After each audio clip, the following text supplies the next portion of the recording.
Niccolo Machiavelli, the political thinker of the Renaissance, and Osho, the mystic of the modern age, stand at opposite poles of human experience, one deeply rooted in power, realism, and the fragile architecture of politics, and the other in meditation, love, and the boundless freedom of the inner world.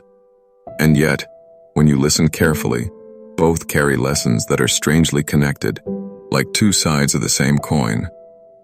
Machiavelli teaches you how the world actually works, how human beings deceive and manipulate, how appearances dominate reality, while Osho teaches you how to move beyond that very deception, how to see through the masks, how to live authentically and consciously. And together they gift us 10 life lessons that can shape the way we live, rule, love, and awaken. Machiavelli once wrote in The Prince, "It is not necessary for a prince to have all the good qualities, but it is very necessary to appear to have them." Osho, centuries later, in one of his discourses said, "Society lives on lies. If you want to be free, drop all pretensions." If you pause for a moment, you see the paradox. Machiavelli advises to wear the mask strategically, because the world only understands appearances. Osho advises to see the mask clearly, so that you are not enslaved by it. Both are right, but they speak to different layers of life. Machiavelli to the survival game of society, Osho to the freedom game of the soul. First lesson: appearances matter, but awareness matters more. Machiavelli warns that people judge not by truth, but by what they can see. If you look virtuous, they believe you are virtuous. If you look strong, they fear you are strong. Think of modern politics. A leader may project compassion with carefully staged images hugging children, but behind closed doors he may be ruthless. People rarely check reality. They live in perceptions. Osho, however, flips the coin. He says, "Awareness is the only revolution. Appearances may win you followers, but only awareness wins you freedom." Imagine your daily office. Your boss may value the employee who looks busy, who stays late in the office, even if his work is average, because appearance deceives. Machiavelli tells you, "Learn this game, or you will be crushed." Osho whispers, "See through this game, or you will lose yourself." The practical balance is, in society, know how appearances function, but in your inner life, live authentically without being trapped by them. Second lesson: deception is a tool, but truth is liberation. Machiavelli bluntly declares, "A wise ruler cannot and should not keep his word when such observance is against his interest." In politics, deception is survival. Think of a business negotiation. If you reveal all your cards, the other side may exploit you. This is Machiavelli's realism. Truth-telling is not always rewarded. Osho, on the other hand, teaches, truth is not a strategy, it is a state of being. He warns that lies may give temporary power, but will destroy your soul. In practical life, deception can save you in danger. For example, a weak nation negotiating with a powerful enemy may use cunning words to buy time. But Osho says, if your whole life becomes deception, you lose your inner clarity. You cannot love, you cannot meditate, you cannot feel joy. So, learn deception as a temporary mask in the outer world, but let your inner being rest in naked truth. Third lesson: fear controls people, but love frees them. Machiavelli's famous line is, "It is better to be feared than loved, if you cannot be both."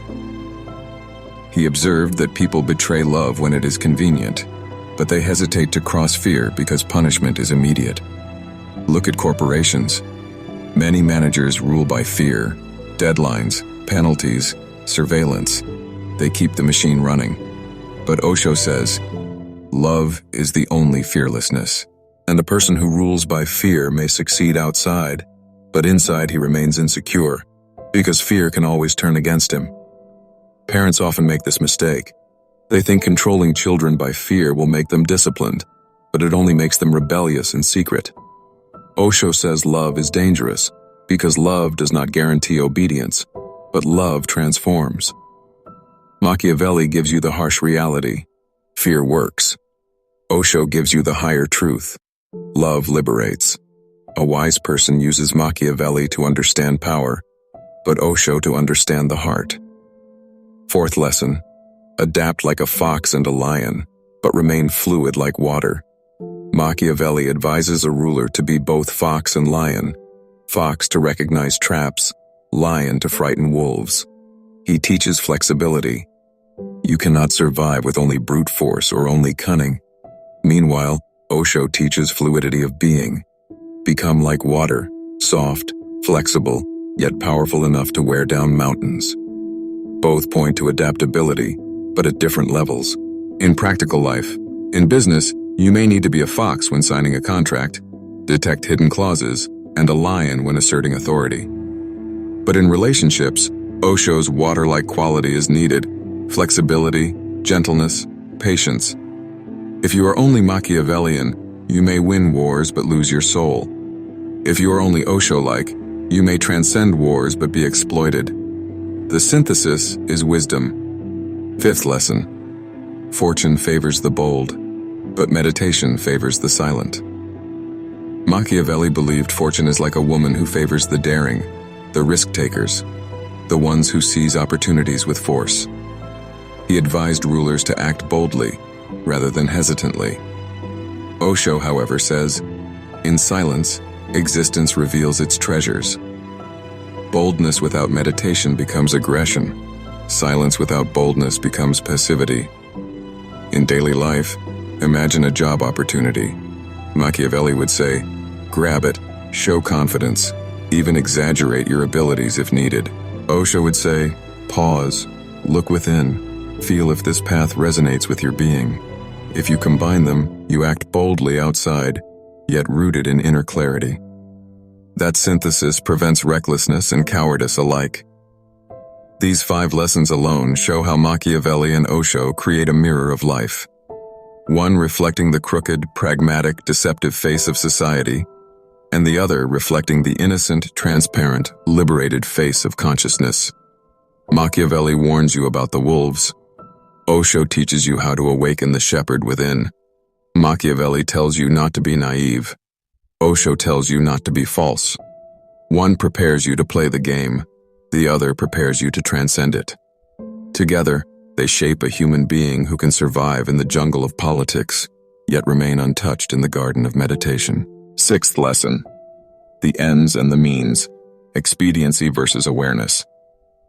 Machiavelli is perhaps most controversial here, for he suggests that in politics the ends justify the means. If stability is achieved, if the kingdom is saved, then deception, cruelty, or manipulation can be forgiven. He writes, in the actions of men, and especially of princes, where there is no court of appeal, one judges by the result. For him, the final outcome redeems the methods. Osho, however, looks deeper and says, the means become the end. If you walk in violence, you will never reach peace. This contrast is crucial. Imagine a politician who lies to win an election, thinking once in power he will do good for people. Machiavelli might say this is clever, but Osho would say the lie will poison the good intention itself, for you cannot reach truth through falsehood. In daily life, think of relationships. If you manipulate someone into loving you, even if you succeed, the love will be hollow, because the foundation is manipulation. The world of Machiavelli is outer expediency. The world of Osho is inner integrity. Together, they teach you a double-edged wisdom. Outside, society often measures only results, so do not be naive about means. Inside, your heart carries the imprint of every step, so never compromise with inner truth. Seventh lesson, power versus freedom. Machiavelli teaches that power is the central reality of human relations. Without power, you are vulnerable, exploited, ignored. A prince who is not wise himself cannot be wisely counseled, he says, implying that only the powerful can truly choose their direction. Osho, in contrast, says, the lust for power is the ultimate slavery. Freedom means to drop the desire to dominate. A look at history. Kings, dictators, presidents all seek power because without it, their survival feels at risk. Machiavelli exposes this raw hunger. He says if you want to rule, do not rely on love or morality, rely on power. But Osho shows another horizon. True freedom is not power over others, but power over yourself. Awareness, meditation, detachment. Think of a workplace. One employee craves promotion, plays politics, gathers influence. That's Machiavelli's field. Another employee may not crave power, but is inwardly joyful, unattached, doing his work in awareness. That's Osho's field. Society may reward the first, but life itself rewards the second. If you blend both, you can use outer power without being possessed by it. And that balance is rare wisdom. 8th lesson: individual versus society. Machiavelli is a thinker of society. He believes individuals must sometimes sacrifice themselves for the stability of the state. For the common good, he suggests, a ruler may act against morality. Osho, however, celebrates the individual against the collective hypnosis. Society has never been interested in the individual. It is interested in robots, not men of awareness. For Machiavelli, the state is supreme. For Osho, the awakened individual is supreme. Picture this. In a time of war, a government may censor information, manipulate citizens, and claim it is for the safety of all. That is Machiavelli's logic. But Osho would say, every individual must have the courage to question, to doubt, to choose freedom of consciousness over collective obedience. In practical life, families too act like societies. They pressure children to follow tradition for the good of family honor. Machiavelli would nod, stability is preserved. Osho would rebel, honor that kills individuality is a prison. Together, the two perspectives show you the tension. Society demands order, but the soul demands freedom. Wisdom is learning how to live in society without losing your individuality. 9th lesson: control versus surrender. Machiavelli insists on control of subjects, of armies, of reputation. He says, it is necessary for a prince wishing to hold his own to know how to do wrong, and to make use of it or not according to necessity. To control outcomes, a ruler must sometimes bend morality. Osho teaches the opposite: surrender, let go, trust existence. He says, when you drop control, you discover life is already flowing in harmony. The contrast is striking. In politics or business, control often works. Monitoring employees, controlling information, guarding secrets. In the inner world, however, control backfires. If you control love, it dies. If you control meditation, it becomes mechanical. A man controlling his wife through jealousy may keep her physically near, but kill the relationship's joy. Osho says surrender is not weakness, but relaxation, like a dancer flowing with music. Machiavelli says without control, you will be destroyed. Osho says with control, you will never live. The art of life is knowing where control is necessary, driving a car, running an organization, and where surrender is necessary, falling in love, entering meditation. 10th lesson: mortality and eternal life. Machiavelli, a man of politics, rarely speaks of eternity. His concern is mortality, how to preserve power, reputation, legacy. He writes that a prince should act so that men judge by the result, and thereby his name may live after death. For him, immortality is memory and history. Osho, the mystic, laughs at this and says, the ego wants to be immortal through history. The soul is immortal now. And for Osho, eternal life is not achieved by being remembered as a great king, but by dissolving into meditation, by touching that timeless silence within. Imagine Alexander the Great. He conquered nations, but he died like any other man, and his empire crumbled. Machiavelli admires Alexander's strategy. Osho would say Alexander missed the real victory, inner awakening. In your own life, you may chase success, wealth, and reputation, hoping your name will survive. But Osho would remind you, names fade, statues break, but awareness never dies. Machiavelli makes you practical about legacy. Osho makes you practical about eternity. And thus, these 10 life lessons, appearances versus awareness, deception versus truth, fear versus love, fox and lion versus water, boldness versus silence, ends versus means, power versus freedom, society versus individuality, control versus surrender, mortality versus eternity, form not two contradictory teachings, but a whole map of human existence. Machiavelli shows you the crooked roads of society. Osho shows you the open sky of consciousness. One tells you, do not be naive, for wolves are everywhere. The other tells you, do not be blind, for the divine is within. One whispers, play the game, or you will be destroyed. The other whispers, wake up from the game, or you will miss life itself.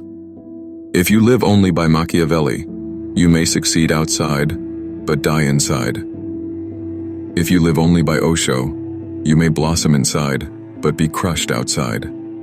But if you carry Machiavelli in your left hand and Osho in your right, you become a whole human being, skilled in the art of surviving deception, and yet innocent in the art of transcending it, capable of playing roles, yet rooted in the witness beyond all roles, winning the world without losing your soul. And this is perhaps the deepest paradox of life. You must learn to wear masks without forgetting your real face. You must know how to deceive without ever deceiving yourself. You must wield power without being enslaved by it. You must live as if society matters, but awaken as if only the soul matters. And in this delicate dance between Machiavelli's realism and Osho's mysticism, you discover the art of living fully, intelligently, and freely, both in the marketplace and in meditation, both in the palace and in the temple, both among the wolves and within the silence of your own heart.